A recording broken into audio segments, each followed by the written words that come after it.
এই শুনছো? হ্যাঁ।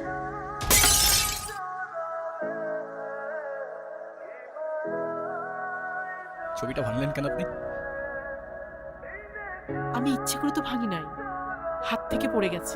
হ্যাঁ, সেটা তো বোঝাই যাচ্ছে। এই পুরো বাড়িতে আমার মায়ের একটা চিহ্ন তো আর বাকি রাখলেন না আপনারা। এভাবে কেন বলতেছো বাবা? আমি ইচ্ছে করে কেন ভাঙবো? ভান, তুমি তোমার মায়ের সঙ্গে এভাবে কথা বলছো কেন? মা? কে মা? আপনি আমার মা?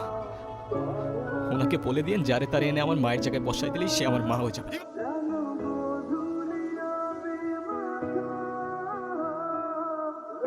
আপনি রাস্তার মাঝখানে দাঁড়ায় আছেন কেন? মাথায় সমস্যা নাকি আপনার? এখনই তো অ্যাক্সিডেন্টটা হয়ে যেত, তারপর দোষটা হইতো আমার। নাম কি? নূপুর। এভাবে একা রাস্তায় দাঁড়িয়ে আছেন কেন?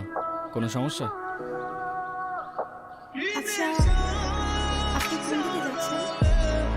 জানি না। কেন? না, এমনি। আপনি কোথায় যাচ্ছেন? রূপগঞ্জে।